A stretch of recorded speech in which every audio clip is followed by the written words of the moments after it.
And that's just the beginning, folks. We have some wonderful acts in there. They keep coming in, as they do each Sunday here at 50th Street and 10th Avenue, the Skyline Motel.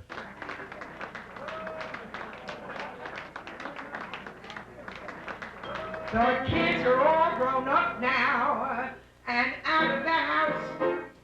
Got rid of the husband who was always allowed. Bought some creamy smooth lotion to get rid of the dish pan and listen to the radio to hear the disco bands.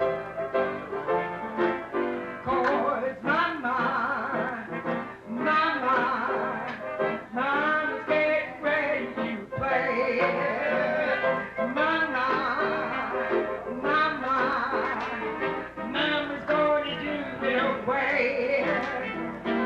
Bought me some new clothes, lost a few pounds too. You have Mama's new point of view. 'Cause Mama's getting ready. Mama's getting ready. Mama's getting ready to play. We've been doing showcases for about 25 years. And we started at a showcase called the Champagne Gallery in Greenwich Village.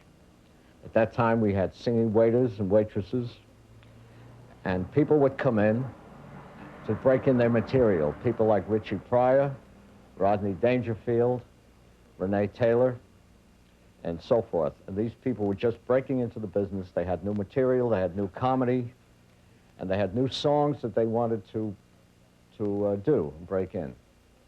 And then from that evolved a place called the Improvisation, which was a spin-off of the Champagne Gallery.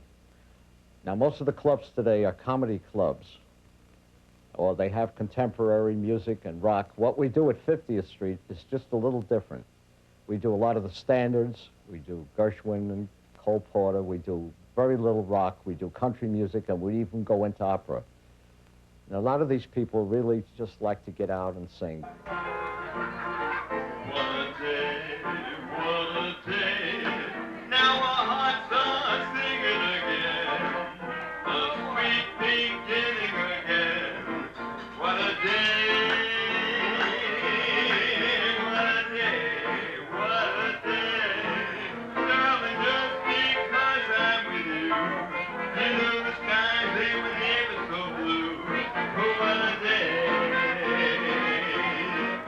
Well, that melody of What a Day was running through my head over and over and over again, you know, and I found someone who was interested in writing the words.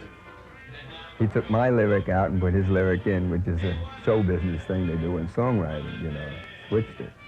And it was, I liked it the minute I heard it.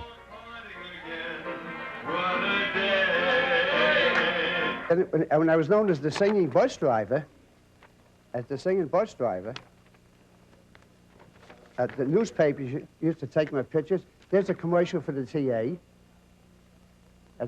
I think that's don't let life get you down, pick yourself up and go to town, ride the subways and hop on a bus, just relax and ride along with us. Well, he was a famous singing bus driver, and he used to sing and entertain on the bus. And he's written a number of songs. He has his own cable TV show. And right now he's working at the Brow Hall in Queens. I'm working with a trio, and he's also out there every other week. And he's done quite a bit of extensive professional work since he retired from the bus.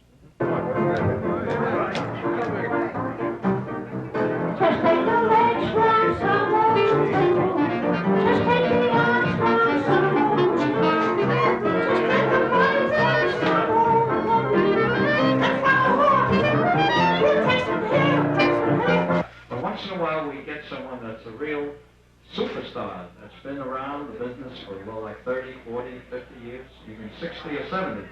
But this gentleman you'll recognize when you hear his voice. He's a member of the world-famous Ink Spots, who've had million record sellers like If I Didn't Care and Whispering Grass. And he's our special guest, one of our special guests this evening. So we'd like you to welcome Charles Ward of the Ink Spots.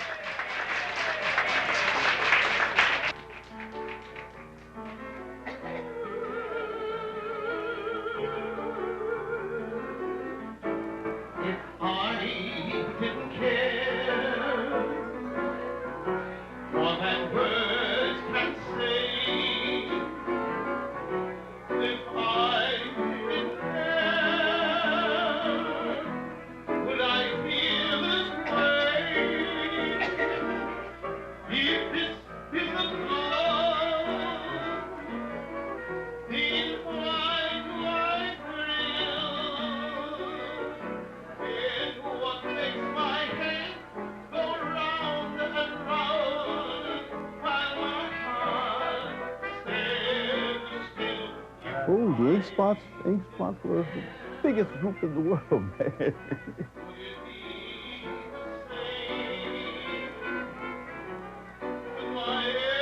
I went back into popular singing since I couldn't get into the big opera companies. I went back to popular singing, back to the Ink Spots, back to the bands. Black singer just couldn't get into the Met. Now, the Met is the epitome of the opera. And when that is closed to you, you say, well, maybe the smaller companies I can get into, but you don't have the same drive.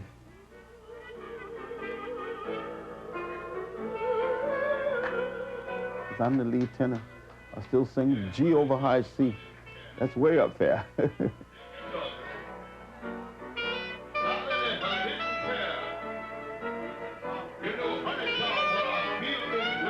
Well, the story at Cafe 50, they should keep that show going every Sunday.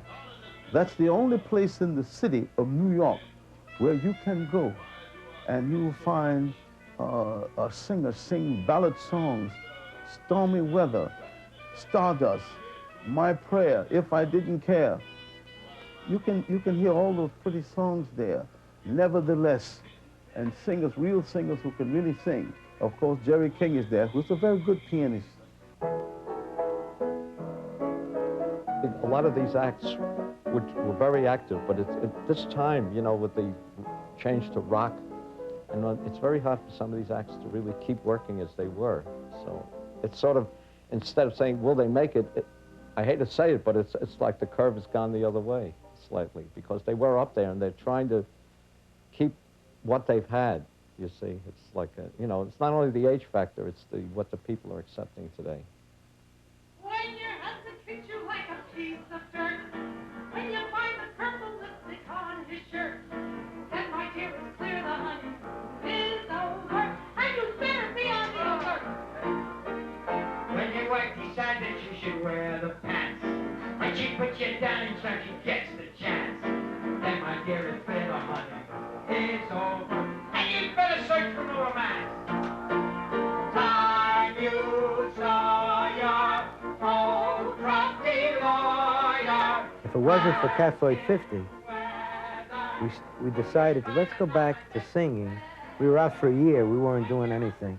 And I was getting nuts altogether. I wasn't working. You know, you work 30 years in a row.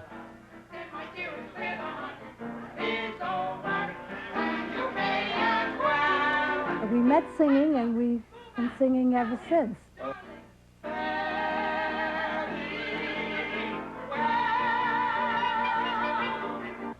Yes. So you learn lessons, don't you? Well, I'm shanty Irish. Do you care if I get 40? I like to get trashy. So I'll tell you about my shanty Irish background. I live near Casey's Tavern on the route of Mulberry. Very proud of her. She's the world's oldest stripper. She's 83. She's appeared on all the big shows, the Morton Downey show, the Letterman show, and I understand she may go out to the coast to do Carson. And she was recently crowned Miss Senior New York City in the Senior American pageant, which I had the pleasure of working as music director.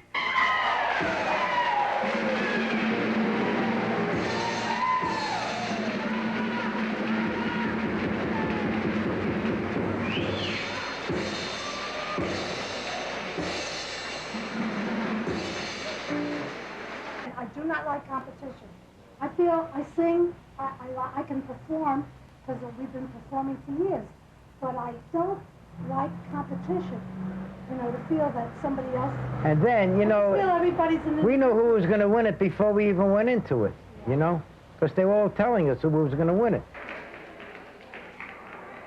But I really thought my wife should have been there, you know, Well, I think... because she was, and you know what, we had some people come from our friends of ours came, some friends of ours came to see this show, and they said, you know why Gina didn't win it? Because she was too professional, you know? And I think so, too. I really think so, too. Her presentation was the best of all of them. Gray skies are gonna clear up. Put on a happy face. Brush away the clouds and cheer up. Put on a happy face. No, no, I'm telling the truth, you know. Stop But criticizing. and that's the first time she was ever up on stage without me.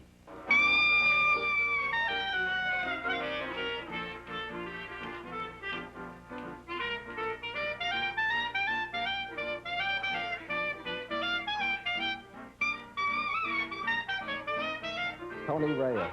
He formerly was with the old Artie Shaw Orchestra. He's an excellent clarinetist, and he recently returned from London. I was born practically with a musical emblem on my forehead. I never hit it big. I kind of was born a little too, should I say, a little too late. Because when I was a boy, the world was swinging with Artie Shaw and Benny Goodman and the Dorseys and the Millers, and I was just growing into it. And as soon as I studied real hard to try to catch it all, it dwindled away from me, because then the rock came in. These guys from England came over, called the Beatles, and it was an entirely different type of music, which I didn't like, of course, and I wouldn't play anything I didn't like. So I kind of, if you want to use the expression, missed the boat on it all. Because had the swing era lingered even 10 years more, I certainly would have hit the top, and I would have went right to the top. Because I have a lot of faith in my ability.